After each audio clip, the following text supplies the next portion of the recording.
شیر جیسے نظر آنے والی چیز کو، یا زرافے جیسے جسم والے کو، یا پھر رینگنے والے کسی مگرمچھ جیسے جسم والے کو، یا پھر سانپ جیسے کسی چیز کو۔ ہم انسانوں کا ایناٹامیکل میک اپ تقریباً ایک جیسا ہے، 2 ٹانگیں، 2 بازو، 2 آنکھیں، 1 ناک، بس فرق ہے تو صرف شاید قد کا یا نئے نقش کا۔ لیکن جیسے جانوروں کی پوری فزیولوجی ایک دوسرے سے مختلف ہوتی ہے، بالکل ویسے ہی جنات کی مختلف قسمیں دیکھنے میں ایک دوسرے سے بالکل مختلف ہیں، اور آگے چل کر میں آپ کو تفصیل سے ان کے متعلق بتاؤں گا۔ اب جنات اللہ تعالیٰ کی ایک بہت ڈائیورس مخلوق ہے۔ مشکات شریف میں ابو ثعلبہ خشنی رضی اللہ تعالیٰ عنہ سے مروی ہے کہ الجن ثلاثہ، یعنی جنات کی 3 اقسام ہیں۔ ایک وہ قسم کے جن کے پر ہیں اور وہ ہوا میں اڑتے ہیں، دوسرے وہ جو سانپوں اور کتوں کی طرح ہیں، اور تیسرے وہ کہ جو آتے ہیں اور چلے جاتے ہیں۔ اس حدیث سے بہت وضاحت کے ساتھ پتہ چل جاتا ہے کہ جنات میں سے کچھ ایسے جنات بھی ہیں کہ جو آسمانوں میں اڑتے پھرتے ہیں۔ جگہ اور فاصلے، یہ چیزیں ان کے لیے معنی نہیں رہتی، اور اس بات کو کنفرم سورہ جن کی وہ آیت کرتی ہے کہ جہاں وہ یہ کہہ رہے تھے کہ اس قرآن کے نازل ہونے سے پہلے ہم باتیں سننے کے لیے آسمان میں جگہ جگہ بیٹھ جایا کرتے تھے۔ اس پورے واقعے کا آغاز دراصل سورہ احقاف میں اس طرح ہوتا ہے کہ یاد کریں جب ہم نے جنات کی ایک جماعت کو آپ کی طرف متوجہ کیا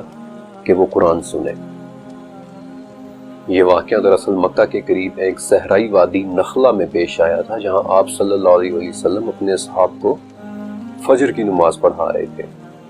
کہ عین اسی وقت نصیبین اور بصرہ کے کچھ جنات جو اس وقت وہاں سے گزر رہے تھے آپ صلی اللہ علیہ وسلم کی طرف متوجہ ہوئے۔ لیکن میں چاہتا ہوں کہ آپ کو یہ واقعہ پورا سناؤں، کیونکہ اس طرح آپ کو جنات کی رسائی اور ان کے سوچنے کے انداز کے بارے میں بھی واضح ہو جائے گا۔ یہ پورا واقعہ بخاری کی ایک حدیث میں ہے کہ نبوت کے بعد ایک وقت آیا کہ جب جنات کو آسمان کی خبریں لینے سے روک دیا گیا تھا، اور آسمان میں جانے پر ان کی طرف انگارے پھینکے جانے لگے تھے، اور اسی بات کی وجہ جاننے کے لیے جنات زمین میں پھیل گئے، اور اس وقت وہ تہامہ کی طرف جا رہے تھے کہ راستے میں فجر کے وقت وادی نخلہ میں انہوں نے آپ صلی اللہ علیہ وسلم کو قرآن پاک پڑھتے ہوئے سنا اور کہا کہ اللہ کی قسم یہی ہے وہ جو ہمارے لیے آسمان کی خبریں سننے سے روک دیے جانے کا باعث بنا ہے۔ اور یہی وہ موقع تھا کہ جب نبی کریم صلی اللہ علیہ وسلم پر سورہ جن کی وہ آیات نازل ہوئی تھی کہ کہہ دیجئے مجھے وحی کی گئی ہے کہ جنات کی ایک جماعت نے قرآن سنا اور کہا کہ ہم نے عجیب قرآن سنا ہے۔ اس رات زبیر بن عوام بھی آپ صلی اللہ علیہ وسلم کے ساتھ تھے، اور مسند احمد کے مطابق سفیان کہتے ہیں کہ وہ جنات گھنے بالوں یا گہرے سایوں کی طرح وہاں تہ بتہ جمع ہو گئے تھے، اور امام بہقی کی دلائل النبوہ میں ہے کہ یہ 7 یا 9 جن تھے جو آپ صلی اللہ علیہ وسلم کے گرد ایک دائرے کی شکل میں کھڑے ہو گئے تھے۔ میرے ذاتی ایک تجربے کے مطابق ایک خاتون نے مجھے اپنی زندگی کا ایک واقعہ سنایا تھا کہ انہوں نے ایک ایسی حالت میں جن کو دیکھا کہ جیسے ہم کسی گرم سطح سے حرارت یا ہیٹ اٹھتی ہوئی دیکھتے ہیں۔ فرق صرف اتنا تھا کہ اس خاتون کو وہ حرارت پیلاہٹ مائل یا یلوئش ٹائپ نظر آ رہی تھی۔ وہ جن بالکل ایک انرجی کی طرح تھا اور کافی لمبے قد کا تھا کہ جو اپنی ٹانگیں سکیڑے ہوئے بیٹھا تھا۔ ان نظر نہ آنے والے جنات کے حوالے سے حضرت عبداللہ بن مسعود رضی اللہ تعالیٰ عنہ سے مروی ایک حدیث لیلۃ الجن یعنی جنات کی رات کے نام سے مشہور ہے کہ جس میں عبداللہ بن مسعود کہتے ہیں کہ ایک رات ہم آپ صلی اللہ علیہ وسلم کے ساتھ تھے تو آپ ہم سے کہیں گم گئے۔ ہم نبی کریم کی تلاش میں نکلے اور ہم نے وادیوں میں بھی دیکھ لیا اور گھاٹیوں میں بھی تلاش کر لیا، لیکن ہمیں آپ صلی اللہ علیہ وسلم کہیں نہیں ملے، اور ہم خوفزدہ ہوئے کہ کہیں کسی نے نبی کو اغوا نہ کر دیا ہو یا معاذ اللہ بے خبری میں شہید نہ کر دیا ہو۔ عبداللہ بن مسعود کہتے ہیں کہ وہ رات ہم پر ایسی گزری کہ جیسے کسی قوم پر بدترین رات گزرتی ہے۔ جب صبح ہوئی تو ہم نے دیکھا کہ آپ صلی اللہ علیہ وسلم ہرا کی طرف سے چلے آ رہے ہیں، اور جب ہم نے جلدی میں یہ سارا واقعہ آپ کی خدمت میں پیش کیا تو آپ نے فرمایا کہ رات میرے پاس جنات کی دعوت دینے والا آیا اور میں اس کے ساتھ چلا گیا تھا، اور میں نے ان کے سامنے قرآن کی قرات کی۔ اور ابن مسعود مزید کہتے ہیں کہ اس کے بعد آپ صلی اللہ علیہ وسلم ہمیں وہاں ساتھ لے کر بھی گئے، اور ہمیں ان کے پیروں کے نشانات تک بھی دکھائے، یہاں تک کہ ان کی آنکھ کے نشان بھی۔ بخاری میں ایک حدیث ہے کہ جس میں مسروق انہی عبداللہ ابن مسعود کے بیٹے سے بات کرتے ہوئے کہتے ہیں کہ جن جنات نے قرآن سنا، نبی کریم صلی اللہ علیہ وسلم کو ان جنات کی خبر ببول کے ایک درخت نے دی تھی، لیکن مجھے اس حوالے سے کوئی ریفرنس نہیں مل سکا کہ ایگزیکٹلی یہ کون سی رات تھی، عبداللہ بن مسعود والی ہی لیلۃ الجن یا پھر کوئی ایک مختلف رات، کیونکہ جنات کے نبی کریم صلی اللہ علیہ وسلم کے پاس قرآن سیکھنے کی نیت سے آنے کے ملٹیپل واقعات ہیں۔ جنات کی ایک اور شکل سانپوں کی طرح بھی ہوتی ہے، اور اس پر عبداللہ بن عباس سے ایک حدیث بھی مروی ہے کہ آپ صلی اللہ علیہ وآلہ وسلم نے فرمایا، سانپ جنات کی مسخ شدہ صورتیں ہیں، جیسے بنی اسرائیل کو بندروں اور خنازیر کی صورت میں تبدیل کیا گیا۔ حضرت ابو سعید خدری کے ایک بھتیجے تھے رضی اللہ تعالیٰ عنہ، جن کی نئی نئی شادی ہوئی تھی۔ اب انہی دنوں غزوہ احزاب کا موقع آ گیا، تو جنگ کے دنوں کے دوران ایک وقت پر انہوں نے آپ صلی اللہ علیہ وسلم سے اپنے گھر جانے کی اجازت مانگی، جس پر آپ نے انہیں اجازت دے دی اور یہ بھی کہا کہ اپنا اسلحہ اپنے ساتھ لے کر جانا۔ اب جب وہ صحابی گھر پہنچے تو دیکھتے ہیں کہ بیوی دروازے پر کھڑی ہوئی ہے۔ صحابی کی غیرت اور غصے نے جوش مارا اور نیزہ بیوی کی طرف کر لیا، جس پر وہ کہنے لگی کہ جلد بازی میں نہ پڑو، پہلے وہ چیز دیکھو کہ جس نے مجھے گھر سے نکالا ہے۔ اب جب صحابی گھر میں داخل ہوئے تو دیکھتے ہیں کہ وہاں ایک بڑا ہی مکروہ قسم کا سانپ بیٹھا ہوا ہے۔ صحابی نے اسے اسی نیزے کی مدد سے باہر نکالنا چاہا، لیکن وہ نیزہ اسے لگ گیا اور وہ سانپ وہیں تڑپنے لگا۔ اب ابو سعید خدری کہتے ہیں کہ ہم نہیں جانتے کہ پھر وہاں کیا ہوا، پہلے سانپ مرا یا میرا بھتیجا۔ اور بعد میں ان کے لوگ نبی کریم صلی اللہ علیہ وسلم کے پاس آئے اور کہنے لگے کہ آپ اللہ سے دعا کریں کہ وہ ہمارا ساتھی ہمیں لوٹا دے، جس پر آپ صلی اللہ علیہ وسلم نے پھر 2 دفعہ یہ فرمایا کہ اپنے ساتھی کے لیے مغفرت طلب کرو، اور پھر یہ فرمایا کہ جنات میں سے کچھ جن اسلام لا چکے ہیں، جب تم انہیں دیکھو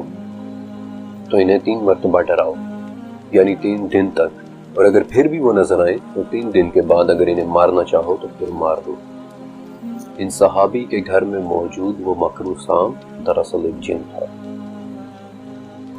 سن 1832 میں 1832 میں شریف جعفر نے ایک کتاب شائع کی تھی کہ اگر ہم جنات کو دیکھ سکیں تو وہ ہمیں آدھے انسان یا آدھے جانور کی شکل میں بھی نظر آ سکتے ہیں۔ اب یہ بات میرے لیے بالخصوص بڑی دلچسپی کا باعث بنی کہ اسے سلسلۃ الصحیحہ کی ایک حدیث بڑی وضاحت کے ساتھ کنفرم کرتی ہے۔ ابن ابی کے والد کا کھجوریں سکھانے کا ایک میدان تھا اور وہ بذات خود اس کی نگرانی کیا کرتے تھے۔ ایک مرتبہ وہاں معمول کے مطابق کھجوریں بڑی سوکھ رہی تھیں تو دیکھتے ہیں کہ ایک جگہ سے کھجوریں کم ہو رہی ہیں۔ یہ دیکھ کر انہوں نے وہاں نظریں رکھنی شروع کر دی تو کیا دیکھتے ہیں کہ کم عمر لڑکے کی طرح کا کوئی جاندار وہاں کھڑا ہوا ہے۔ انہوں نے اسے سلام کیا اور اس جاندار نے آگے سے سلام کا جواب بھی دیا، جس پر انہوں نے پوچھا کہ تم انسانوں میں سے ہو یا جنات میں سے، اور اس نے کہا کہ جنات میں سے۔ اور ابن ابی کے والد نے اس کے ہاتھ دیکھے کہ جو بالکل کتوں کے ہاتھ کے جیسے تھے، اور اس پر بالکل کتوں ہی کی طرح کے بال بھی تھے۔ اس جن نے مزید یہ بھی کہا کہ جنات جانتے ہیں کہ ان میں مجھ سے زیادہ طاقتور اور کوئی نہیں ہے۔ تو ابن ابی کے والد نے پوچھا کہ پھر تمہیں چوری پر کس نے مجبور کیا ہے؟ تو اس نے جواب دیا کہ ہمیں خبر ملی ہے کہ تم ایک ایسے شخص ہو جو صدقہ کرنا پسند کرتا ہے، اس لیے ہم نے سوچا کہ ہم بھی تمہارا کھانا کھائیں۔ اس وقت ابن ابی کے والد کے سامنے وہ جن اس طرح سے تھا کہ اس کے ہاتھ کتوں کی طرح تھے، بلکہ کتوں کی شکل میں آنے والے جنات کے متعلق احادیث اور تاریخی ریکارڈ میں شاید کسی بھی دوسرے جانور سے زیادہ ملتا ہے۔ لیکن اس سے پہلے کہ میں آپ کو ان احادیث اور تاریخی ریکارڈز کے بارے میں بتاؤں، یہ جان لے کہ ان شکل بدلنے والے جنات یعنی کہ شیپ شفٹرز کے لیے یوں لگتا ہے کہ جیسے چتھونک جانور یعنی کہ وہ جانور جو مٹی میں رینگتے ہیں، یوں لگتا ہے کہ جنات کے لیے ان میں خاص قسم کی کشش ہے۔ مثلا سانپ، بچھو، چھپکلی،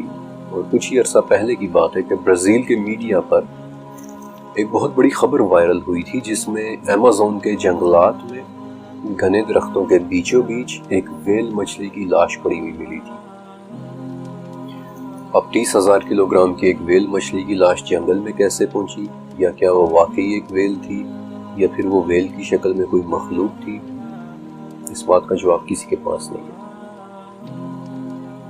آپ سب نے حضرت سلیمان علیہ السلام کو جنات پر حکومت دیے جانے کے بارے میں بھی سنا ہوگا۔ حضرت سلیمان علیہ السلام کی اس حیرت انگیز سلطنت کے متعلق میں نے تفصیل کے ساتھ 15ویں چیپٹر میں لکھا ہے، لیکن فی الوقت میں آپ کے سامنے سورہ صاد کی صرف 2 آیات کا ذکر کرنا لازم سمجھتا ہوں کہ ہم نے طاقتور جنات کو بھی سلیمان کا فرما بردار کر دیا، اور ہر عمارت بنانے والے کو اور ہر غوطہ خور کو بھی، اور دوسرے جنات کو بھی کہ جو زنجیروں میں جکڑے رہتے تھے۔ اس وقت اسپین کے شہر روکسانہ میں ایک عربی مینیوسکرپٹ یا مسودہ موجود ہے جو الاندلس کے زمانے یعنی مسلم اسپین کے دور کی ایک عمارت کے نیچے سے ملا تھا۔ اس عجیب و غریب مینیوسکرپٹ کو دی بک آف ڈیڈلی نیمز کا نام دیا گیا تھا، یعنی کہ خطرناک ناموں کی کتاب۔ اس مینیوسکرپٹ میں بڑی تفصیل کے ساتھ لکھا ہے کہ کیسے ایک بادشاہ سلیمان علیہ السلام کے سامنے 72 یعنی کہ 72 مختلف جنات کو پیش کیا گیا، اور یہ بھی کہ انہوں نے بادشاہ کو اپنی قوتوں اور طاقتوں کے بارے میں بتایا تھا کہ وہ کیا کر سکتے ہیں۔ اسی حوالے سے ایک اور ریفرنس مجھے 9ویں صدی کے عراقی اسکالر 9th سینچری اسکالر ابو فراج محمد کی کتاب الفہرست میں بھی ملا تھا، جس کے چند اوریجنل کاپیز آج بھی استنبول، وینا، پیرس اور برلن میں موجود ہیں، اور جس میں انہوں نے ان 72 میں سے 70 جنات کی بڑی ڈیٹیل ڈسکرپشن لکھی ہے کہ جو بادشاہ سلیمان علیہ السلام کے دور میں موجود تھے۔ اسی حوالے سے ایک تیسرا ریفرنس مجھے ابو الفضل محمد الطباسی کی 1089 میں لکھی ایک کتاب الشامل فی البحر الکامل میں بھی ملا، جن میں سے سب جنات کی ڈسکرپشن تو میں آبویسلی اس چیپٹر میں نہیں بتا سکتا، لیکن چند ایک کے بارے میں آپ کو بتا دیتا ہوں۔ ان میں سے ایک نام المزاحب ہے، المزاحب کہ وہ ایک ایسا جن تھا کہ جس کا جسم سونے کی طرح چمکتا تھا۔ پھر ایک جن کا نام الابید ہے کہ جو بہت زیادہ سفید رنگت والا تھا اور اس کا پورا جسم نظر آتا تھا۔ پھر ایک جن کا نام الاحمر یعنی کہ سرخ رنگ کا ایک جن جس کی ٹانگوں کا صرف اوپری حصہ ہی نظر آتا تھا۔ پھر ایک نام بورکن کہ جس کی آواز بہت گرجدار سی تھی اور اس کی صرف کمر یعنی کہ پیٹھ ہی نظر آتی تھی۔ پھر ایک نام شمورش جس کے آنے کے وقت صرف اس کے پیٹ کی ایک جھلک سی نظر آتی تھی۔ پھر ایک میمون نام کا جن جس کے صرف پاؤں ہی نظر آتے تھے، اور ایک نام زبع کہ جو مٹی کے ایک طوفان کے ساتھ سفر کرتا تھا۔ اس آخری نام زبع کے حوالے سے حیرت انگیز طور پر ایک ریفرنس مجھے حضرت عیسیٰ علیہ السلام کے صرف 100 سال بعد لکھی جانے والی کتاب دی ٹیسٹمنٹس آف سولومن میں بھی ملا تھا۔ اب اس کتاب میں ایک واقعہ لکھا ہوا ہے کہ سلیمان علیہ السلام کے زمانے میں ایک ایسا جن بھی تھا کہ جو ہوا میں موجود ریت کی طرح اڑتا تھا، اور سلیمان علیہ السلام نے ایک شخص کو بھیجا کہ وہ چمڑے کے ایک مشکیزے کا منہ اس طرح سے کھول کر رکھ دے کہ جب صحرا کی ہوا چلے تو مشکیزہ ہوا میں اڑنے والی ریت سے بھر جائے، اور اس طرح وہ شخص زبع کو اس مشکیزے کے اندر لے جانے میں کامیاب ہو گیا۔ اور پھر اس کے بعد زبعی کو استعمال کرتے ہوئے ایک ایسا پتھر اٹھا کر ہیکل سلیمانی کی عمارت میں لگوایا گیا تھا کہ جو باقی جنات کے لیے بھی اٹھانے میں بہت بڑا۔ پھر اسی کتاب میں زبع کے متعلق مجھے ایک اور واقعہ ملا کہ وہ ریڈ سی یعنی بحر احمر کی گہرائی سے پرپل رنگ یعنی کہ بنفشی کلر کا ایک بہت ہی حیرت انگیز سا ستون بھی نکال کر لایا تھا، اور اس وقت یعنی کہ واپس آتے ہوئے اس کے ساتھ ابرزت نامی ایک ایسا جن تھا کہ جس کا یہ کلیم تھا کہ اس نے حضرت موسیٰ علیہ السلام کا دور بھی دیکھا ہوا ہے۔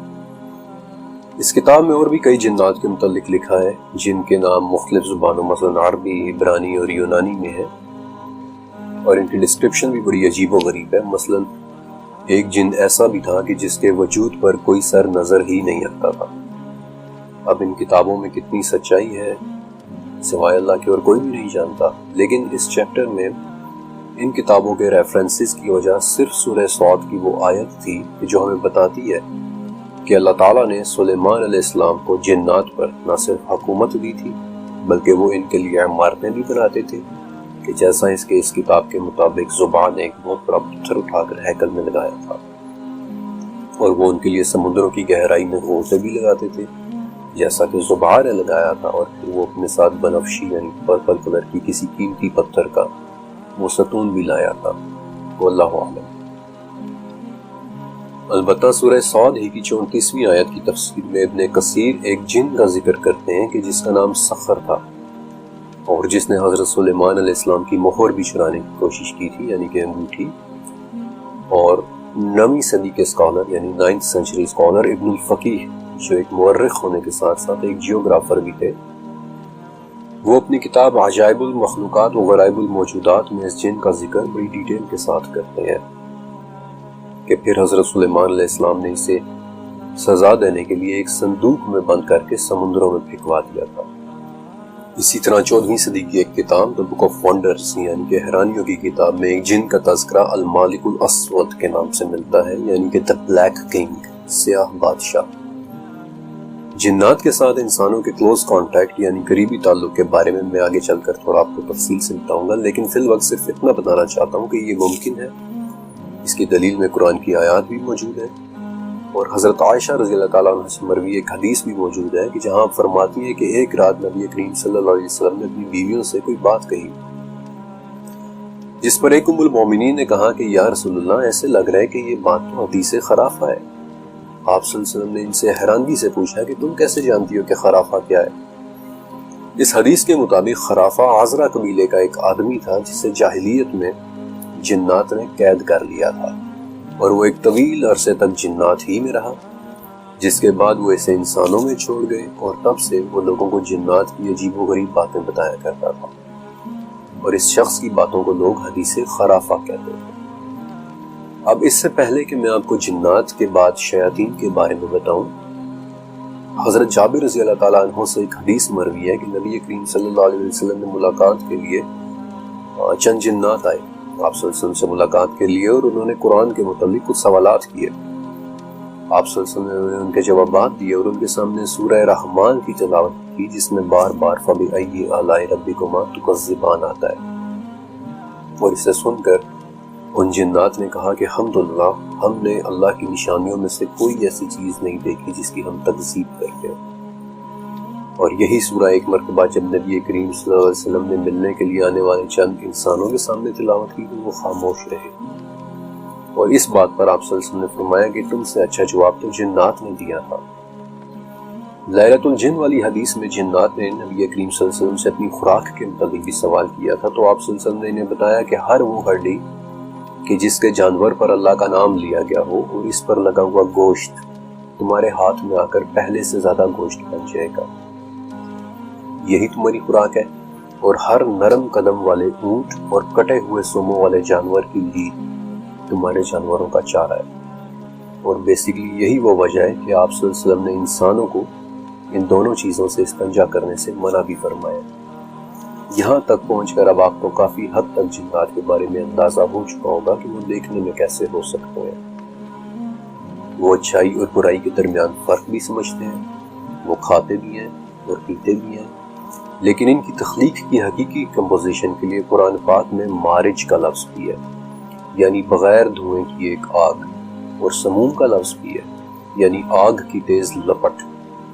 اب ایگزیکٹلی یہ کیسی آگ اور کیسی لو ہے، حضرت عائشہ رضی اللہ عنہا سے مروی حدیث سے ہمیں پتہ چل جاتا ہے کہ ان کی تخلیق اس مادے سے ہے کہ جسے شاید ہم پوری طرح سے کبھی بھی سمجھ نہ سکیں۔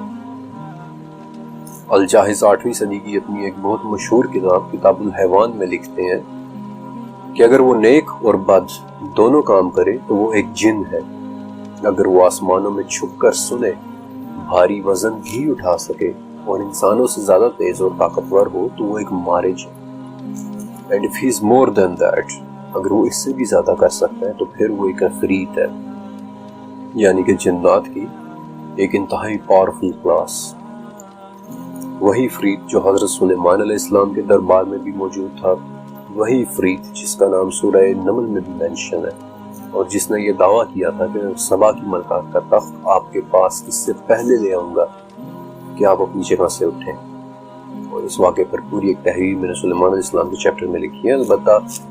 نظر نہ آنے والے جنات کی ایک خاص قسم کے حوالے سے مصر کے ایک اسکالر شیخ کشک نے اپنی زندگی کا ایک بڑا حصہ ریسرچ میں گزارا ہے،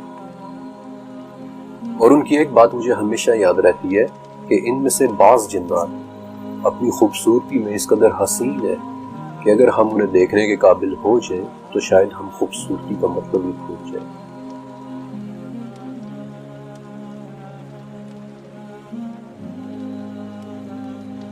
اب اس پوائنٹ سے آگے میں آپ کو شیاطین کے بارے میں بتاؤں گا۔ زیادہ تر اسکالرز جنات اور شیاطین میں فرق کرتے ہیں اور جنات کو انسانوں کے زیادہ قریب مانتے ہیں، کیونکہ قرآن پاک نے جنات اور انسانوں کو اکثر جگہوں پر ایک ہی ساتھ مخاطب کیا ہے، اور ان میں فرق کا سب سے بڑا ثبوت سورہ انعام کی 112ویں آیت ہے کہ ہم نے ہر نبی کے دشمن بہت سے شیاطین پیدا کیے تھے، کچھ انسانوں اور کچھ جنات میں سے۔ شیاطین جنات میں سے بھی ہوتے ہیں اور انسانوں میں سے بھی، جیسا کہ حذیفہ بن یمان رضی اللہ تعالیٰ عنہ سے روایت ہے کہ آپ صلی اللہ علیہ وسلم نے فرمایا، میرے بعد ایسے امام یعنی حکمران اور رہنما ہوں گے کہ جو میری سنت پر نہیں چلیں گے، اور جلد ہی ان میں سے ایسے بھی لوگ ہوا کریں گے کہ جن کے جسم انسانی لیکن دل شیاطین کے ہوں گے۔ البتہ اس چیپٹر کا مقصد ان انسانی شیطانوں کو نہیں بلکہ ان شیاطین کے متعلق آپ کو بتانا ہے کہ جو جنات میں سے ہیں اور جو صرف اور صرف برائی سے منسوب ہیں۔ اس چیپٹر کے اندر میں آپ کو انہی شیاطین کے بارے میں مختلف احادیث، ان کی شکل و صورت اور ان کے متعلق موجود مختلف تاریخی لٹریچر کے بارے میں بتاؤں گا۔ اس لفظ شیطان کے دو ماخذ ہیں، ایک عبرانی زبان میں شیطان کا لفظ ہے دشمن یا مخالف، اور عربی میں شیطان کا لفظ شطن سے نکلا ہے کہ جس کا مطلب ہے بھٹک جانے والا۔ جنات اور شیاطین کی تاریخ انسان سے بھی پہلے کی ہے کیونکہ ان کی تخلیق بھی انسان سے پہلے کی ہے۔ مثلا سورہ ہجر کے مطابق ہم نے انسان کو کالی سڑی ہوئی کھنکھناتی مٹی سے پیدا کیا، اور اس سے پہلے ہم نے جنات کو آگ کی لپٹ سے پیدا کیا۔ اب فرسٹ جنریشن کے مسلمان اسکالرز جیسا کہ ابن کثیر کے مطابق اس دنیا میں آدم علیہ السلام سے پہلے جنات اور شیاطین رہتے تھے، اور اس کا ریفرنس وہ حضرت عبداللہ بن عمر رضی اللہ تعالیٰ عنہ کے اس قول سے لیتے ہیں کہ آدم سے 2000 سال پہلے دنیا میں جنات آباد تھے۔ ابن کثیر رحمۃ اللہ علیہ ان جنات سے بھی پہلے ایک اور مخلوق حنون اور بنون کا بھی ذکر کرتے ہیں، یعنی کہ شیطانی روحیں اور بلائیں، اور پھر یہ کہ اللہ تعالیٰ نے جنات کو ان پر مسلط کر دیا تھا کہ جنہوں نے حنون اور بنون کے ساتھ قتل و غارت کر کے زمین میں اپنی جگہ بنائی، اور بیسیکلی اسی خون ریزی کو دیکھتے ہوئے پھر فرشتوں نے اپنے خدشات کا اظہار کیا تھا کہ آپ ایسی مخلوق کیوں بنا رہے ہیں کہ جو زمین میں فساد کرے۔ لیکن حنون اور بنون کا ذکر کسی مستند حدیث میں نہیں ہے، ہاں تاریخی لٹریچر میں ان کا ذکر ضرور مل جاتا ہے۔ فار ایگزامپل ایک ریفرنس موراکو کے ایک اسکالر عبداللہ سید محمد حبیب کا ہے کہ حنون اور بنون آدم علیہ السلام سے پہلے معدوم ہو جانے والی ایک مخلوق تھی۔ دوسرا ریفرنس الجاحظ کی شہرۂ آفاق کتاب الحیوان میں ہے کہ بیسیکلی حنون اور بنون جنات کی نسبت ایک کمزور مخلوق تھی۔ کیا واقعی وہ مخلوق تھی یا نہیں، اللہ بہتر جانتا ہے۔ بہرحال حنون اور بنون کے خاتمے کے بعد آہستہ آہستہ ان جنات میں بھی سرکشی پڑنا شروع ہوئی، اور وہ خود کو اس زمین کے اکلوتے وارث سمجھنا شروع ہو گئے۔ اور امام الصدی اپنی تفسیر میں حضرت مرہ بن مسعود رضی اللہ تعالیٰ عنہ اور دوسرے صحابیوں مثلا ابن عباس رضی اللہ تعالیٰ عنہ سے روایت کرتے ہوئے لکھتے ہیں کہ جب جنات میں یہ سرکشی حد سے زیادہ بڑھ گئی تو جنات ہی میں سے ایک جن کہ جو اس وقت آسمان میں فرشتوں کے ساتھ تھا، جس کے متعلق آپ اس چیپٹر کے آخر میں پڑھیں گے، اسے فرشتوں کے ساتھ زمین پر بھیجا گیا، اور پھر انہوں نے ان زمینی جنات اور شیاطین کو سمندری جزائر کی طرف دھکیل دیا۔ اور دلچسپی کی بات یہ ہے کہ مجھے اپنی اس ریسرچ کے دوران شیاطین کی شکل و صورت کے متعلق سب سے زیادہ ڈیٹیلز کینیڈا کے بالکل شمال میں سمندری جزائر میں رہنے والے انویٹس لوگوں کے ہاں ملی تھی۔ یہ لوگ آرکٹک کے برفیلے جزائر کے قریب رہتے ہیں، اور ان کے ہاں مجھے 3500 سے زیادہ مختلف شیاطین کی ڈسکرپشن ملی تھی۔ اور پھر دوسرے نمبر پر دنیا کے سب سے پرانے مذہب میں سے ایک مذہب یعنی زرتشت میں لیکن اس سے پہلے کہ میں آپ کے سامنے شیاطین کے متعلق ہزاروں سال پرانا لٹریچر رکھوں، میں چاہتا ہوں کہ آپ کے سامنے قرآن اور حدیث کی روشنی میں شیاطین کو ایک مرتبہ ڈسکرائب کر دوں۔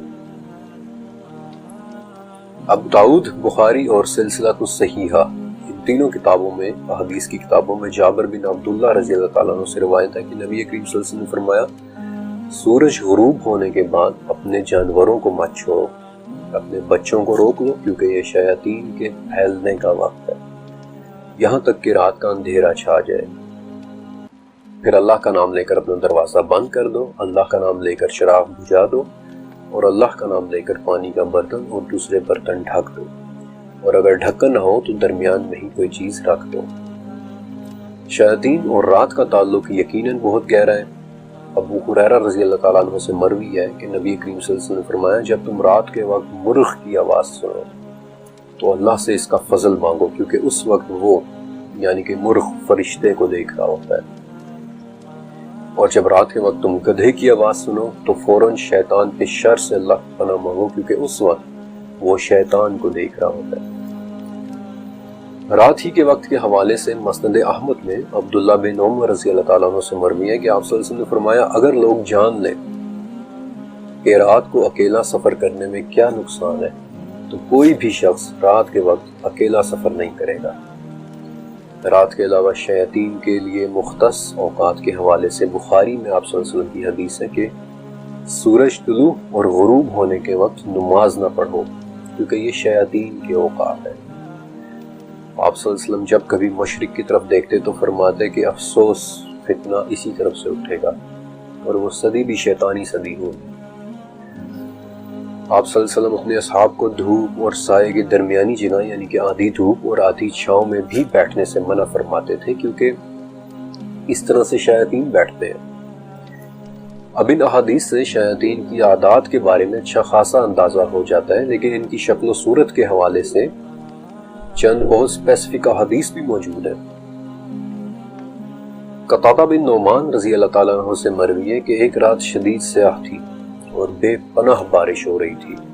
اور میں آپ صلی اللہ علیہ وسلم کی خدمت میں عشاء پڑھنے کے لیے گیا، تو جب آپ صلی اللہ علیہ وسلم نے سلام پھیرا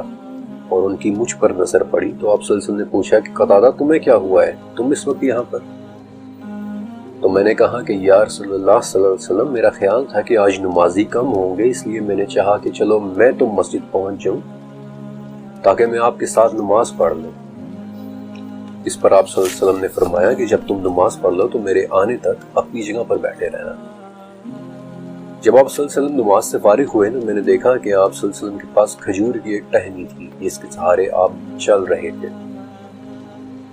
آپ صلی اللہ علیہ وسلم نے وہ ٹہنی مجھے دیتے ہوئے کہا کہ تمہاری غیر موجودگی میں تمہارے گھر والوں کے پاس شیطان آیا ہے،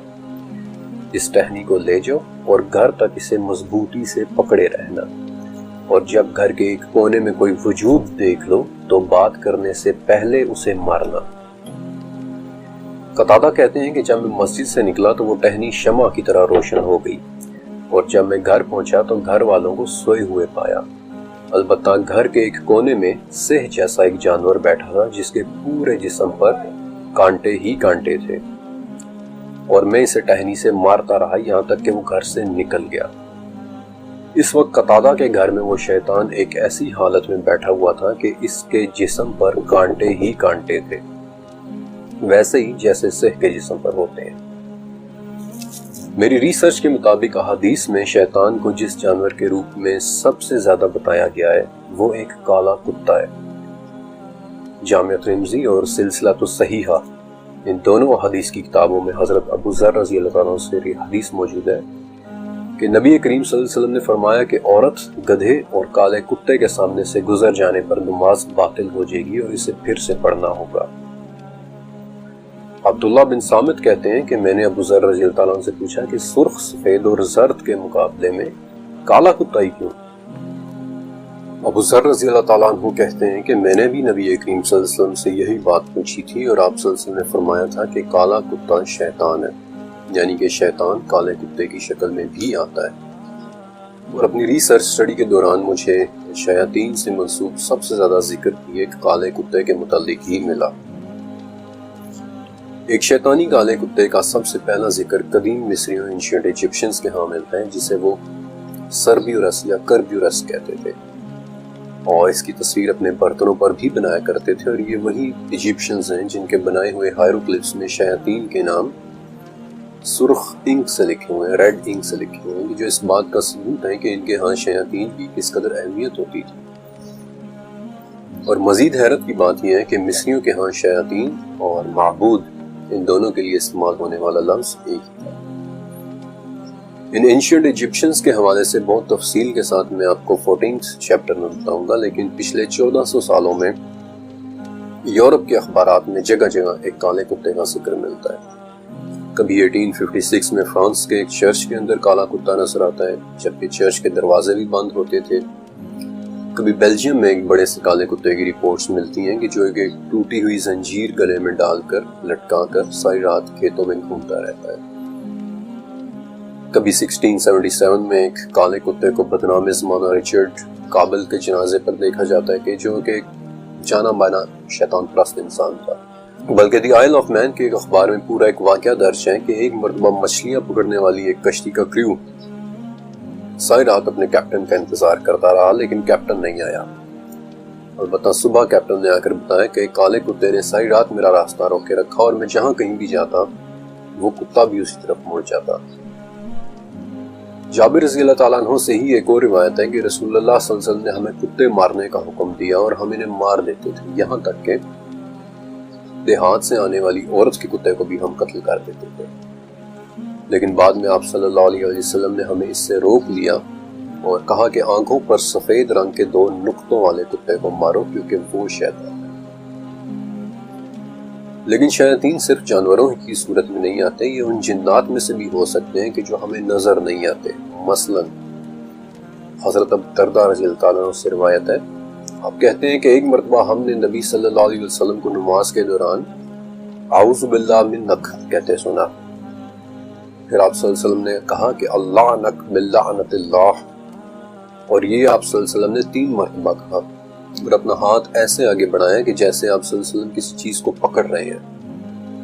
جب آپ نماز سے فارغ ہوئے تو ہم نے پوچھا کہ یا رسول اللہ، آج ہم نے نماز میں آپ کی زبان سے وہ کلمات سنے ہیں کہ جو پہلے کبھی نہیں سنے تھے، اور آپ نے ہاتھ بھی اٹھایا۔ اس پر آپ صلی اللہ علیہ وسلم نے فرمایا کہ وہ شیطان تھا اور میرے چہرے پر آگ کا ایک شعلہ پھینکنا چاہتا تھا، تو پہلے میں نے اس مخاطب کر کے اعوذ باللہ منک کہا، اور پھر اللہ نک بلعنت اللہ کہا، اور پھر اسے پکڑنے کے لیے ہاتھ بڑھایا، لیکن وہ پیچھے ہٹ گیا۔ ورنہ صبح کو اہل مدینہ کے بچے اس کی لاش کے ساتھ کھیل رہے ہوتے جو گیند کی شکل کی ہوتی۔ اس آگ کے شعلے والے شیطان کے بارے میں یوں لگتا ہے کہ شاید یہ شیاطین کی کسی خاص قسم میں سے ہے، کیونکہ اس طرح کا ایک اور شیطان ایک مختلف واقعے میں ایک مختلف حدیث میں بھی نظر آتا ہے۔ یہ دوسری حدیث بیسیکلی حضرت عبد الرحمن بن خنبش رضی اللہ تعالیٰ عنہ سے مروی ہے۔ عبد الرحمن کہتے ہیں کہ جس رات شیاطین وادیوں اور پہاڑوں سے اتر کر رسول اللہ صلی اللہ علیہ وسلم کی طرف آنے لگے تو ان میں ایک شیطان ایسا بھی تھا جس کے پاس آگ کا ایک شعلہ تھا، جس سے وہ آپ صلی اللہ علیہ وسلم کو جلا دینا چاہتا تھا، لیکن اس پر رعب طاری ہو گیا اور وہ پیچھے ہٹنے لگا۔ اور اس وقت جبرائیل علیہ السلام آپ صلی اللہ علیہ وسلم کے پاس آئے اور کہا کہ یا رسول اللہ کہیں۔ آپ نے پوچھا کہ کیا کہوں؟ جبرائیل علیہ السلام نے کہا کہ کہیں، میں اللہ کے مکمل کلمات کی پناہ میں آتا ہوں جن سے کوئی نیک اور کوئی فاجر تجاوز نہیں کر سکتا، ہر اس چیز کے شر سے جو اس نے پیدا کی اور زمین میں پھیلائی، ہر اس چیز کے شر سے کہ جو آسمان سے نازل ہوتی ہے اور اس میں چڑھتی ہے، اور ہر اس برائی کے شر سے کہ جو زمین میں پیدا ہوتی ہے اور زمین سے نکلتی ہے، اور رات اور دن کے فتنوں سے، اور رات کو ہر آنے والے سے سوائے اس کے کہ جو خیر کی خبر لائے، یا رحمان۔ اور تب اللہ کے حکم سے اس شیطان کی آگ بجھ گئی۔ جنات اور شیاطین، ان دونوں کے انسانوں کے ساتھ کلوز کانٹیکٹ کے بارے میں احادیث بھی موجود ہیں، جن میں سے ایک حدیث میں سوئے ہوئے انسان کے سر کے پیچھے شیطان کے 3 گرہیں لگا دینے کا ذکر ہے۔ دوسری حدیث میں نیند کے دوران شیطان کے رات بھر ناک کے نتنے میں بیٹھے رہنے کا ذکر ہے۔ اور نہ صرف یہ بلکہ ایک حدیث میں گھروں کے اندر بھی شیاطین کی موجودگی کا ذکر اس طرح ملتا ہے کہ جہاں 5 گھر واقع ہوں، یا ایک روایت میں جہاں 3 شخص رہتے ہوں اور ان میں نہ اذان دی جائے نہ نماز پڑھی جائے، وہاں شیاطین کا غلبہ ہو جاتا ہے۔ پھر کچھ شیاطین جنات کا آسمان تک جانے کی کوششوں کا ذکر بھی سورہ صافات میں ملتا ہے، اور اس کا مفہوم کچھ اس طرح سے ہے کہ دنیا کا آسمان ستاروں سے مزین ہے اور سرکش شیطانوں سے محفوظ ہے۔ وہ فرشتوں کی باتوں کو سننے کے لیے کان بھی نہیں لگا سکتے، لیکن اگر اس وقت ان میں سے کوئی جن ایک بات اچک لے تو انہیں ہر طرف سے ایک دہکتے ہوئے شعلے کے ساتھ مارا جاتا ہے۔ عموماً ان دہکتے ہوئے شعلوں کو شہاب ثاقب ہی لکھا اور سنا جاتا ہے، لیکن اس بات کا کیا مطلب ہوگا کہ اگر ان میں سے کوئی ایک بات اچک لے؟ حضرت عائشہ رضی اللہ تعالیٰ عنہ سے مروی ہے کہ ایک مرتبہ لوگوں نے نبی صلی اللہ علیہ وآلہ وسلم سے ایک سوال کیا کہ یا رسول اللہ، یہ کاہن تو بعض اوقات ایسی چیز بھی بتا دیتے ہیں کہ جو سچ نکلتی ہے۔ تو اس پر آپ صلی اللہ علیہ وسلم نے فرمایا کہ وہ شیاطین جنات کی بات ہوتی ہے جو وہ آسمان سے چوری کر لیتے ہیں، اور پھر اس ایک سچی بات میں 100 سے زیادہ جھوٹ ملا کر کاہنوں کو بتاتے ہیں۔ اور اس حدیث کے الفاظ کے مطابق کاہنوں کے کان میں شیاطین کی یہ باتیں اس طرح سے سنائی دے رہی ہوتی ہیں کہ جیسے ان کے کان میں کوئی مرغی کٹکٹا رہی ہے۔ بے شک شیاطین جنات زمینوں اور آسمانوں میں اڑتے اور گھومتے پھرتے ہیں، بلکہ سنن نسائی میں ابن عباس رضی اللہ تعالیٰ عنہ سے مروی حدیث ہے کہ ایک شخص آپ صلی اللہ علیہ وسلم کی خدمت میں حاضر ہوا اور کہا کہ یا رسول اللہ، میں نے ایک عجیب شے کو آسمان سے اترتے اور اسے اپنی طرف آتے دیکھا، اور میرے بھی دل میں یہ خواہش پیدا ہوئی ہے کہ میں اس سے بات کروں، لیکن پھر میں نے فوراً خود پر قابو پا لیا اور وہاں سے پیچھے ہٹ گیا۔ اب ابن عباس کہتے ہیں کہ ظاہر ہے وہ شخص آپ صلی اللہ علیہ وسلم سے اس چیز کے متعلق دریافت کرنا چاہ رہا تھا، لیکن آپ صلی اللہ علیہ وسلم نے صرف یہ جواب دیا کہ اللہ اکبر، اللہ کا شکر ہے کہ تم نے ایمان کے ذریعے دل سے اس چیز سے ملنے کے وسوسے کو دور کر دیا۔ ان شیاطین میں میل اور فیمیل کے حوالے سے ویسے تو کئی ایک ثبوت موجود ہیں کہ ان میں فیمیل شیطانہ بھی ہوتی ہے۔ مثلا سلسلہ صحیحہ کی 46ویں حدیث کہ جس میں لفظ شیطانہ بذات خود موجود ہے، اور پھر زید بن ارقم کے ذریعے نبی کریم صلی اللہ علیہ وسلم کی وہ دعا کہ جو آپ نے ہمیں بیت الخلاء جانے سے پہلے پڑھنے کی تاکید کی تھی کہ اللہم انی اعوذ بک من الخبث والخبائث، یعنی کہ میں خبیث جنوں اور خبیث جنیوں سے تیری پناہ میں آتا ہوں۔ ان احادیث سے صاف پتہ چلتا ہے کہ شیطانہ اور خبائث یعنی کہ فیمیل شیطانہ ایگزسٹ کرتی ہیں، لیکن وہ ہم سے کس حد تک کانٹیکٹ کرتی ہے، یا انسان اور جنایا یا جن اور انسان عورت کے درمیان شادی جیسا کوئی رشتہ بن سکتا ہے یا نہیں، اس پر علماء کے درمیان اختلاف ہے، اور اس پر بھی اختلاف ہے کہ اگر بالفرض یہ شادی ہو بھی جائے تو کیا ان کے درمیان اولاد ہو سکتی ہے یا نہیں۔ البتہ ان شیطانہ یعنی فیمیل شیاطین کے بارے میں مجھے بہت تفصیلی ڈیٹیلز 1486 میں یورپ میں لکھی ایک کتاب میں ملی تھی۔ یہ اس قدر حیرت انگیز معلومات تھیں کہ اس کتاب کے حیران کن ماضی اور اس کے لکھے جانے کے بعد ہونے والے عجیب و غریب واقعات کو میں نے تفصیل کے ساتھ 19ویں چیپٹر میں لکھا ہے، اس لیے اس کتاب کا تذکرہ میں ابھی یہاں نہیں کر رہا۔ شیاطین کا تاریخ میں ذکر اتنا ہی پرانا ہے جتنی تاریخ خود پرانی ہے۔ دنیا کی سب سے پرانی میسوپوٹامیان تہذیب کی جو ماڈرن عراق میں 5000 سال پہلے موجود تھی، ان میں بھی ایک ایسی نقصان دہ اور ایک اندیکھی مخلوق کا ذکر ہے کہ جو ہمیں نقصان پہنچانا چاہتی ہے۔ قدیم مصری یعنی اینشنٹ ایجپشنز بھی ایک ایسے ہی نظر نہ آنے والے بھٹکے ہوئوں کے بارے میں باتیں کرتے ہیں جن سے بچنے اور جن کو بلانے کے لیے انہوں نے پورے منتر ایجاد کیے تھے، کیونکہ ان کا ماننا یہ تھا کہ یہ شیاطین طاعون، دماغی امراض، حتیٰ کہ موت تک کی وجہ بھی بن سکتے ہیں، اور انہوں نے بڑی تفصیل کے ساتھ اپنے ہائیروگلفس میں ساری انفارمیشن چھوڑی ہے، جن کے متعلق میں آپ کو 13ویں چیپٹر میں بتاؤں گا۔ اہل کتاب یعنی یہودی اور عیسائیوں کے ہاں بھی شیاطین کا کانسیپٹ بڑی وضاحت سے ملتا ہے۔ وہ ایک ایسے شیطان کے بارے میں بھی بات کرتے ہیں کہ جو پانی کے برتنوں میں بیٹھ جاتا ہے اور وہاں سے پینے والوں کو تنگ کرتا ہے۔ پھر تالمودک لٹریچر میں آشما دائیوا نامی ایک شیطان کا ذکر ملتا ہے کہ جو خود کے ایک شہزادے ہونے کا دعوے دار ہے اور اپنی عمر کے حوالے سے خود کو اتنا پرانا کہتا ہے کہ اس نے نوح علیہ السلام کے سیلاب کا دور بھی دیکھا ہے۔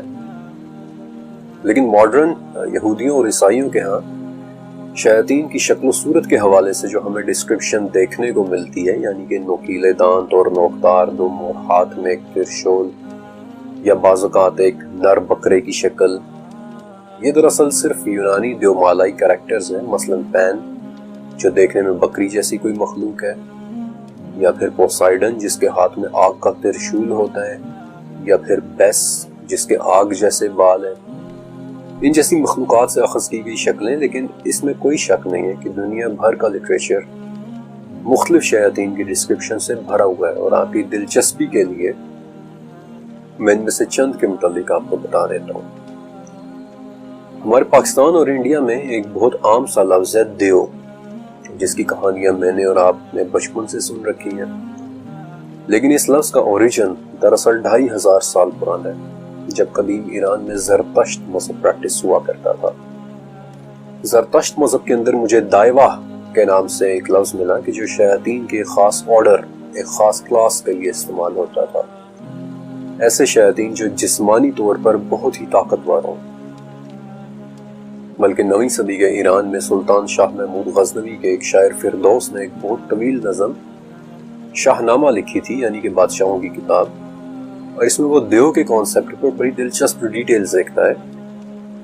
اور ان میں سے بھی ایک خاص دیو جسے دیو سفید کہتے ہیں، یعنی کہ سفید رنگ کا دیو، کہ جو بالخصوص بہت ہی ایک طاقتور شیطان ہے، لیکن رستم بالآخر اسے ہرا دیتا ہے، اور اس طرح طاقتور شیاطین کے ایک اور آرڈر حلفہ اور ملفہ کے بارے میں افریقن کلچر میں بہت ڈیٹیلز ملتی ہیں۔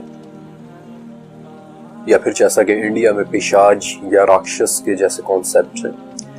دنیا کا کوئی کلچر ایسا نہیں ہے کہ جہاں آپ کو شیاطین کا کانسیپٹ نہ ملتا ہو۔